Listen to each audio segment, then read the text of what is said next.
नमस्कार, स्वागत है आपका देश देशांतर में। मैं हूं आरफा खानम शेरवानी। आज हम बात कर रहे हैं उत्तर प्रदेश चुनावों की। समाजवादी पार्टी में साइकिल का चुनाव चिन्ह किसको मिलेगा, इसका फैसला आज नहीं हो सका। चुनाव आयोग ने अपना फैसला सुरक्षित रख लिया। उत्तर प्रदेश की चुनावी जंग में 4 पार्टियां पहले से ही मैदान में हैं और सपा की अंदरूनी लड़ाई ने इसे और भी ज्यादा दिलचस्प बना दिया है। उत्तर प्रदेश में 403 सीटों पर 7 चरणों में चुनाव होने हैं। समाजवादी पार्टी को बीजेपी और बहुजन समाज पार्टी दोनों से कड़ी टक्कर मिलने की उम्मीद है। ऐसे में चुनाव चिन्ह साइकिल का किसको मिलेगा, ये और भी ज्यादा महत्वपूर्ण हो जाता है।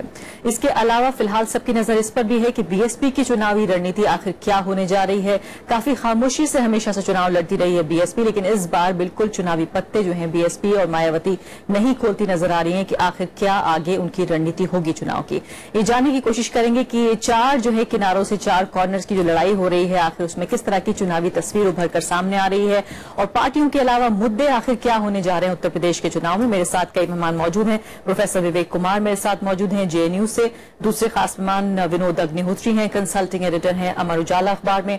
मोहम्मद यूसुफ अंसारी हैं, वरिष्ठ पत्रकार, और जयशंकर गुप्त, वरिष्ठ पत्रकार, मेरे साथ मौजूद हैं। तमाम जो चारों लोग हैं बेहतरीन तरीके से, अच्छे तरीके से समझते हैं उत्तर प्रदेश की राजनीति को, उनसे समझने की कोशिश करेंगे।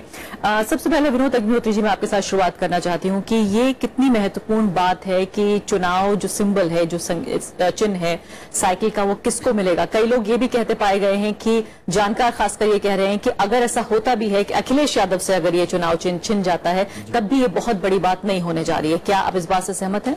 देखिए, चुनाव चिन्ह जो है, आज तो कम्युनिकेशन का जमाना है, सूचना क्रांति का जमाना है।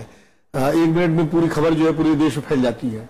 जब ये सब नहीं था तभी चुनाव चिन्ह जब्त हुए, और जिनके जब्त हुए वो जीती। इंदिरा गांधी जीती चुनाव, जब कांग्रेस पार्टी का चुनाव चिन्ह जब्त हुआ, 2 बैलों की जोड़ी, और 1 महीने पहले ही सिर्फ और सब कुछ। और तो उस वक्त तो टेलीफोन भी यही काम करते थे, और लोगों को मैसेज पहुंच गया, वो जीती चुनाव। उसके बाद गाय बछड़ा जब्त हुआ, फिर हाथ से जीती।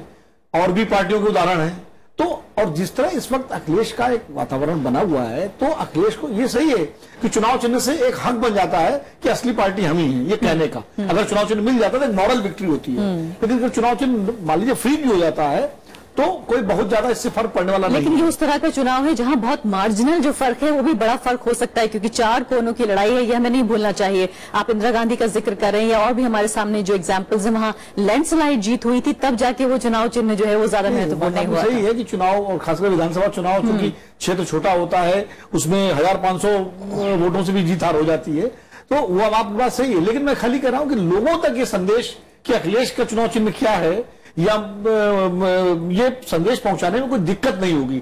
जहां तक उसकी बात है, चुनाव चिन्ह अगर अखिलेश के पास रह भी जाता है तो भी वोट डिवीजन तो होगा। अगर मुलायम सिंह अलग लड़ते हैं तो वोट डिवीजन तो होगा। तो वो जो 1500, 2000, 4000 वोट का फर्क पड़ने वाला है, वो तब भी पड़ेगा, चुनाव चिन्ह रहे या न रहे। लेकिन ये जरूर है कि एक मॉरल विक्ट्री हो जाती है जिसके पास चुनाव चिन्ह रहता है, कि असली उत्तराधिकारी इस पार्टी के हम हैं। वो एक फायदा नुकसान का एक सवाल। यूसुफ अंसारी, ये बताइए कि एक तो बात रही चुनाव चिन्ह की कि आखिर ये किसको मिलेगा, लेकिन क्या अभी भी आप देख रहे हैं चुनाव से ठीक 1 महीने पहले हम आज बात कर रहे हैं कि क्या वाकई अभी भी आपको लगता है समाजवादी पार्टी ऐसी हालत में है जहां जो उनके अंदरूनी जो डिफरेंसेस हैं उन्हें भुला सकें? क्या आपको लगता है अभी भी कोई चांस है? नहीं, मुझे लगता है कि अंदरूनी मतभेद भुला सकें या पैचअप हो जाए, वो दौर निकल गया है। और दिन ब दिन, यानी कहीं मिनट दर मिनट जितना ये मामला खिंच रहा है, उससे समाजवादी पार्टी को नुकसान हो रहा है। चुनाव में एक परसेप्शन बदल रहा है। जो उसका कोर वोटर है, जो 2 वोटर है, जिस तरह की उत्तर प्रदेश की राजनीति में अगर आप बात करें, जो पार्टियां हैं उनके पास 2 तरह के वोट है। उनका बेस वोट है, जिस जात बिरादरी के वो लोग हैं जिनकी पार्टी है वो, दूसरा सपोर्ट वोट है। तो जो यादव वोट है वो जाहिर सी बात है मुलायम सिंह यादव और अखिलेश में बटा हुआ है। ठीक है, मुलायम सिंह के पास आज कम लोग रह गए हैं, लेकिन उनका एक नाम है, और अखिलेश अगर मुख्यमंत्री बने थे तो मुलायम सिंह यादव के नाम पे जो जनादेश मिला था उस पर वो मुख्यमंत्री बने। यूसुफ अंसारी, आप ये तो नहीं कह रहे हैं कि अब ये बात कोई पैचअप की गुंजाइश नहीं, यानी आप ये कह रहे हैं समाजवादी पार्टी अब 2 पार्टियों के तौर पर चुनाव लड़ेगी, ये तय है? ऐसा लगता है, क्योंकि अगर मुलायम सिंह को सरेंडर करना होता तो अब तक कर दिया होता। वो वेट किस बात का कर रहे हैं? उनका बेटा है, जब वो कह चुके कि मुख्यमंत्री का उम्मीदवार मुलायम सिंह अखिलेश ही होगा, तो अब किस बात की देर है? क्यों लड़ रहे हैं चुनाव आयोग में आकर के हमारा सिंबल अलग चाहिए? ये भी चर्चा है कि साहब पुरानी लोकदल पार्टी है, उसका सिंबल है हल्दर बैल, वो शायद उस पर अलग चुनाव लड़ेंगे शिवपाल के साथ। तो ये जो रिफ्ट है, तो इससे उनके मतदाताओं में कंफ्यूजन है, और उस कंफ्यूजन का फायदा सीधे सीधे बीएसपी को मिल रहा है। वो जो दूसरा सपोर्ट बेस समाजवादी पार्टी का है, मुस्लिम वोट जिसे कहा जाता है, मुलायम सिंह यादव कहते भी बार बार कि हमें जितनी बार मुख्यमंत्री बनाया मुसलमानों ने बनाया।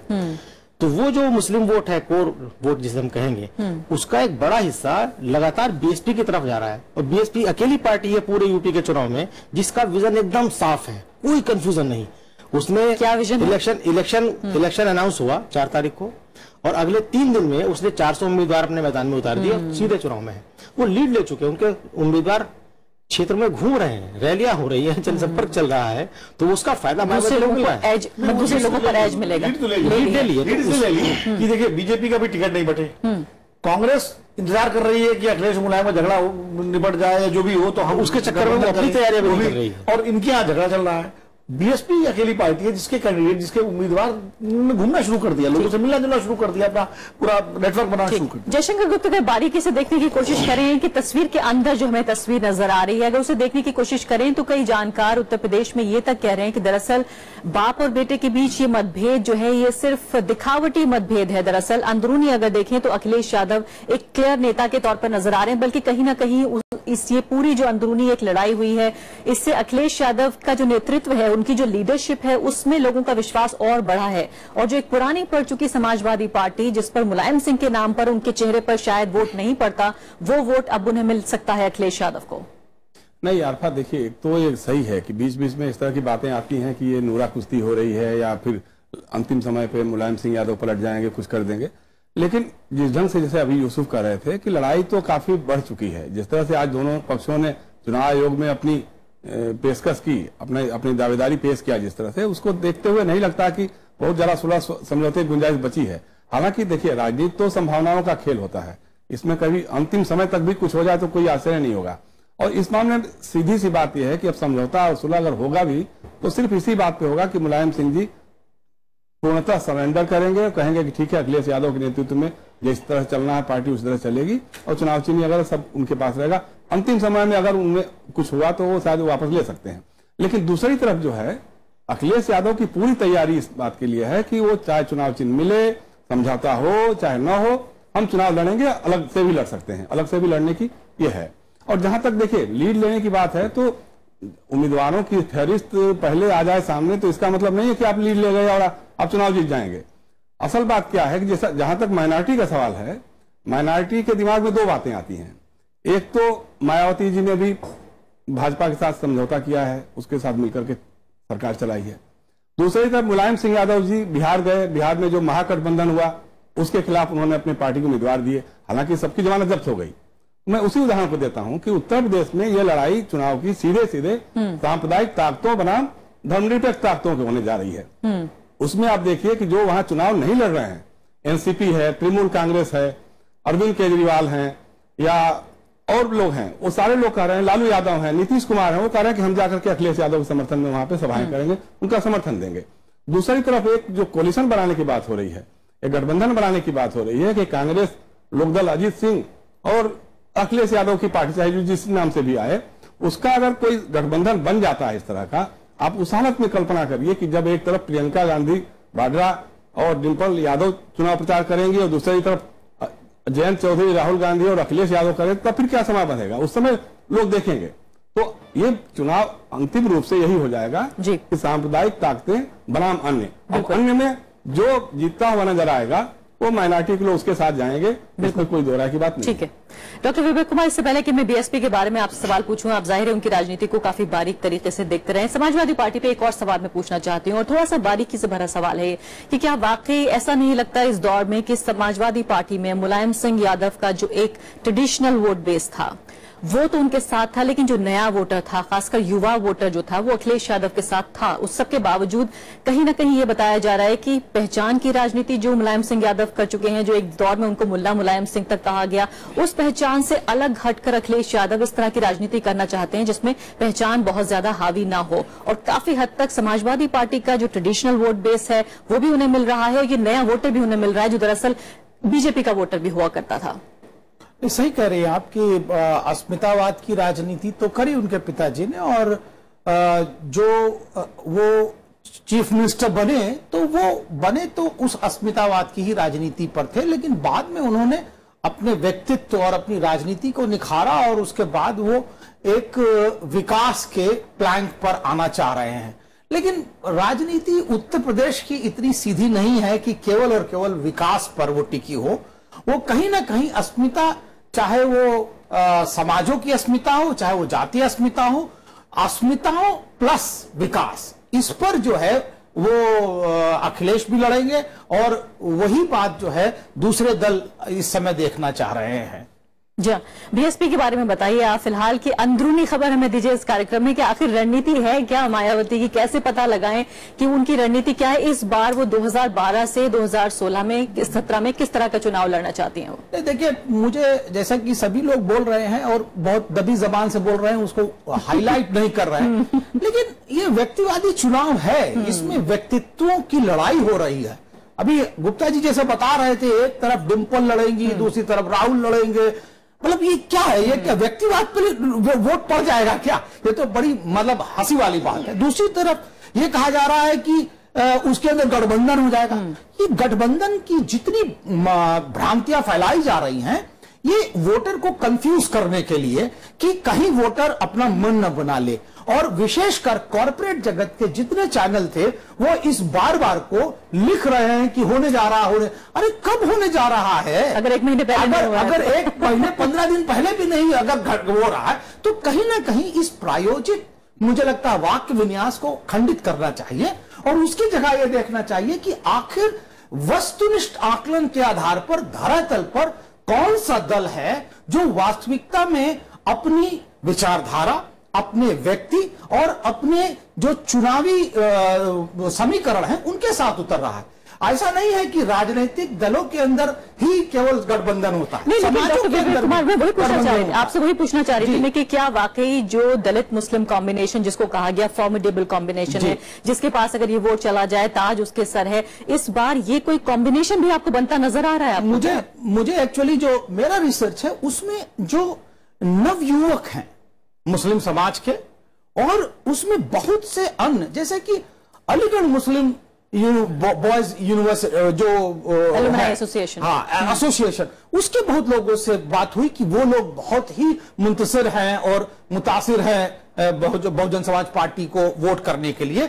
और विशेषकर जो महागठबंधन तोड़ा मुलायम सिंह यादव ने बिहार में, उसको लेकर के, और जो उनके घर का न्योता उन्होंने स्वीकार किया मोदी को बुला करके, ये बातें बाकायदा व्हाट्सएप पर चल रही हैं।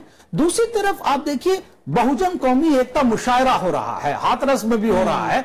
मुनव्वर राणा जैसे पोएट जो है वो कह रहे नहीं हम बहुजन समाज पार्टी को सपोर्ट कर सकते हैं। तो एक नया प्रकार का प्रयोग स्वयं जो नवयुवक हैं, चाहे वो कोर्ट, चाहे वो एडवोकेट हो, चाहे वो डॉक्टर्स हो, वो बहुजन समाज पार्टी के प्रति अपनी आस्था अब व्यक्त कर रहे हैं। ये एक नया प्रयोग मायावती ने, मुझे लगता है, उसको पुख्ता करने के लिए एक 8 पृष्ठ की पुस्तिका भी छापी है, जिसके अंदर बाकायदा उन्होंने बताया कि मुलायम सिंह यादव ने 89 का इलेक्शन भारतीय जनता पार्टी से मिलकर लड़ा। ठीक है, मैंने कभी उनके साथ मिलकर के चुनाव नहीं लड़ा, ये बताने का प्रयास किया। तो फिलहाल मैं इससे पहले कि आपकी तरफ जाऊं, यूसुफ अंसारी, इस पे आप टिप्पणी करना चाहेंगे? 2012 का चुनाव हारने के बाद प्रेस कॉन्फ्रेंस में मायावती ने ये कहा था, बाकायदा आरोप लगाया था कि मुस्लिम्स ने मुझे वोट नहीं दिया वरना मैं जीत गई होती। हाँ, ये आरोप उन्होंने लगाया था और एक बात हद तक बात सही भी थी, क्योंकि उस वक्त अगर आप देखें 2012 के चुनावी नतीजे उठा करके, तो मुलायम सिंह यादव को सबसे ज्यादा मुसलमानों का वोट मिला था और उनके सबसे ज्यादा मुस्लिम विधायक जीते थे। रही बात मायावती की, ज्यादा जो है टिकट दे दी है मायावती ने टिकट दिया। टिकट मैटर नहीं करता, इस बार जो उनका कॉम्बिनेशन है, मायावती का वोटर बहुत साइलेंट है और बहुत चालाक है। दूसरा, उत्तर प्रदेश में मुसलमान 1999 के लोकसभा चुनाव के बाद से लगातार, जिसे टेक्टिकल, बीजेपी वाले उसे टेक्टिकल वोटिंग कहते हैं, और मुस्लिम समाज के जो लोग हैं उसे क्लेवर वोटिंग कहते हैं, वो करते आए हैं। इसीलिए जो एक जनरल परसेप्शन है कि मुसलमानों का वोट बटेगा तो बीजेपी को फायदा होगा। तो इस लिहाज से तो 2002 में, 2007 में, 2012 में बीजेपी की सरकार बननी चाहिए थी बड़े बहुमत के साथ, तो बढ़ता रहा है। अब जो विवेक जी ने बात कही कि मायावती ने बहुत ही सलीके के साथ, बगैर किसी शोर शराबे के, मुस्लिम कम्युनिटी को अपने साथ जोड़ा है। और जहां तक मेरे पास अंदर की जानकारी है, वो एंड टाइम पे, अगर आप 2012 के चुनाव को देखें, मुलायम सिंह यादव ने पीस पार्टी की मौजूदगी की वजह से कोई ऐसी कसर बाकी नहीं रखी थी कि मुस्लिम वोट उसे ना मिले। तमाम तरह के उसने सांप और नेवला एक पिंजरे में पाला। मतलब आजम खां भी वहां थे, बुखारी भी वहां थे, एक दूसरे के कट्टर विरोधी, और भी उन्होंने जो ऐसे लोग हो सकते हैं कि जिनसे मुस्लिम समाज कहीं ना कहीं मुतासिर होता है, रिलीजियस ग्रुप है, इंटेलेक्चुअल ग्रुप्स हैं, उन सबको जोड़ा। वही काम इस बार मायावती कर रही है, लेकिन पर्दे के पीछे से। मेरी बहुत जानकारी के हिसाब से कुछ अभी बड़े मौलाना टाइप के लोग बीएसपी के मंच पर आने वाले हैं।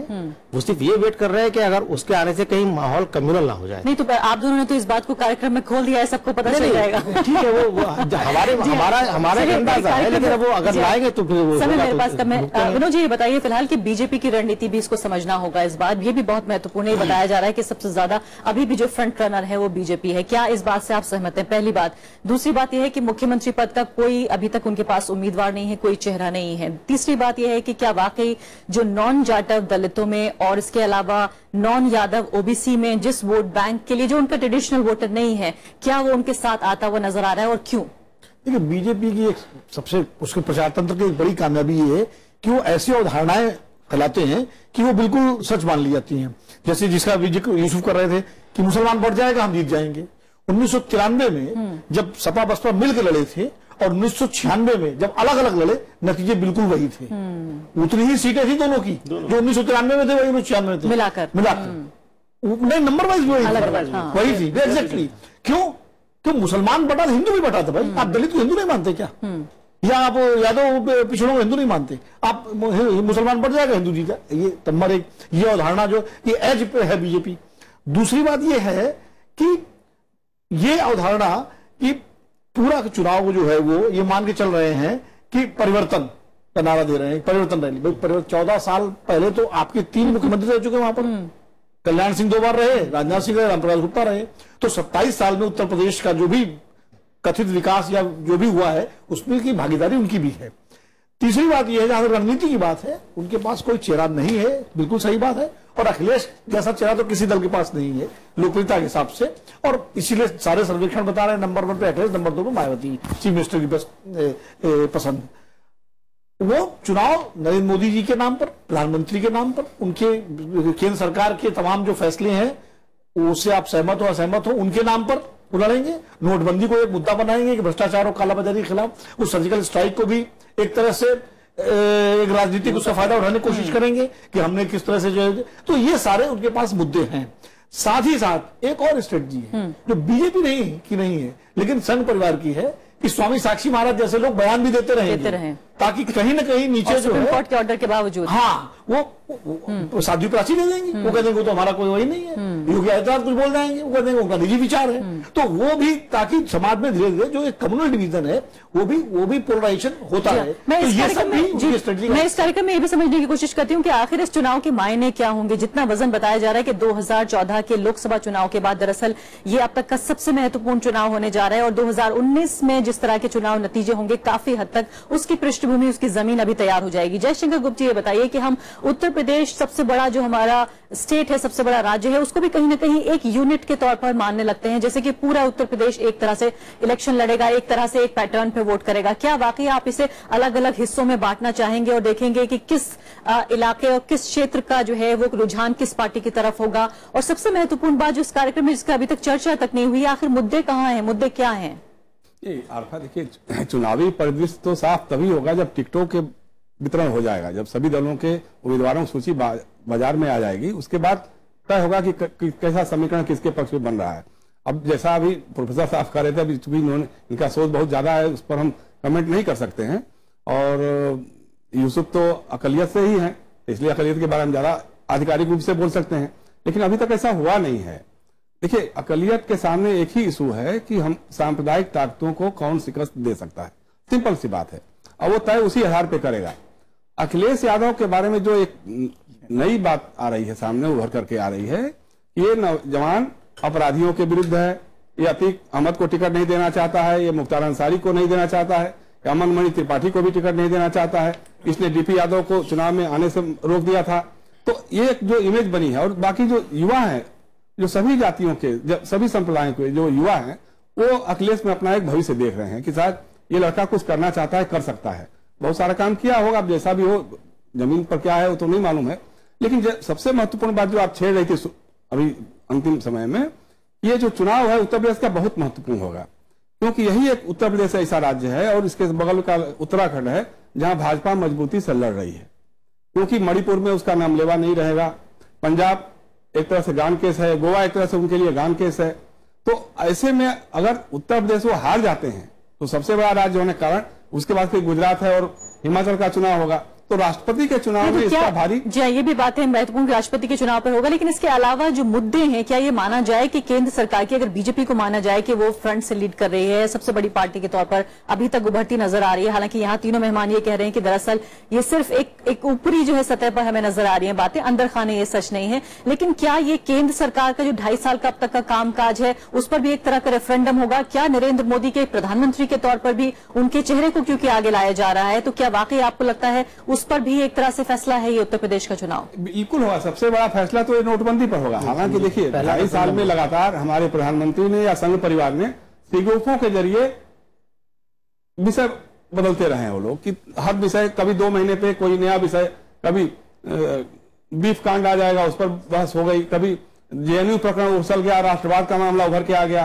कभी सर्जिकल स्ट्राइक हो गई, जब उसके बाद हमारे सैनिक मर के आने लगे, उनकी हत्याएं होने लगी वहां आतंकवादियों द्वारा, तो फिर वो भोपाल केस आ गया, भोपाल जेल से लोग भाग गए, अचानक भाग गए या भगा दिए गए, फिर उस पर बहस चलने लग गई। जब उस पर बहस चलने लग गई तो फिर नोटबंदी आ गया, नोटबंदी से भी जब थोड़ा मामला उलट पड़ने लगा तो कैशलेस सोसाइटी की बात होने लगी, फिर लेस कैश की बात होने लगी। तो इस तरह इतने शिफ्ट होता रहा है। मुख्य बात है कि आपने कहा था कि हम 1 साल में 1 करोड़ लोगों को रोजगार देंगे, अब 2.5 साल हो गया, तो 2.5 साल में आपको बताना चाहिए कि 2.5 करोड़ वो कौन लोग हैं जिनको रोजगार मिला, बल्कि लाखों की तादाद में जो है प्राइवेट सेक्टर में नौकरियां जा रही हैं। विवेक जी, नहीं, मैं ये कह रहा था कि देखिए 2.5 साल या 2.25 साल के अंदर आप जो व्यक्तित्व होते हैं उनके लिए करिश्मा बहुत दिनों तक हाई पिच पर नहीं रहता है।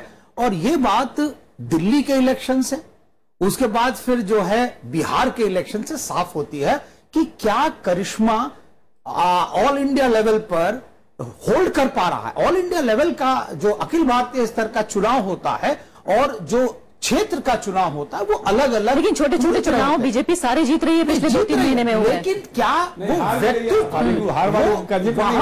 मेरा मानना यह है कि जो उत्तर प्रदेश जैसा प्रदेश है या बिहार है, आप देखिए कि लगातार वो लोकसभा चुनाव में और विधानसभा चुनाव में पूरी दूसरी तरह वोट करता है और उसके जो लोकल मुद्दे हैं उन पर ज्यादा ध्यान केंद्रित होता है और इसलिए नीतीश जैसे लोग बाकायदा दोबारा चुन करके आते हैं। तो इसलिए जरूरी यह है कि अखिल भारतीय स्तर पर एक छवि को जो है आप भुला नहीं सकते हैं, बार बार जो है आगे चढ़ा नहीं सकते। नहीं, मेरा सवाल भी आप ले लीजिए, कांग्रेस पार्टी कहाँ है, राहुल गांधी कहाँ है? मैं वो सवाल जोड़ दूंगा। एक अवधारणा में बात कर रहा था, एक अवधारणा ये फैलाई जाती है कि मायावती को जो है दलितों ने छोड़ दिया और जो गैर जाटो दलित है मायावती के साथ नहीं है। अच्छा, फिर दलितों ने अगर छोड़ दिया तो लोकसभा नहीं गया, लोकसभा चुनाव 20% वोट कौन सा आया? 20% कहां से आ गया? कोई नहीं आई, लेकिन 20%। और ये देखिए बीएसपी जो है दलितों की अपनी पार्टी है, जिस तरह समाजवादी पार्टी यादवों को लगता है उनकी अपनी पार्टी है और पार्टी से ज्यादा आंदोलन है वो। हाँ बिल्कुल, आंदोलन नहीं, आज राजनीतिक पार्टी है और कोई पार्टी उनकी अपनी पार्टी नहीं लगती। ये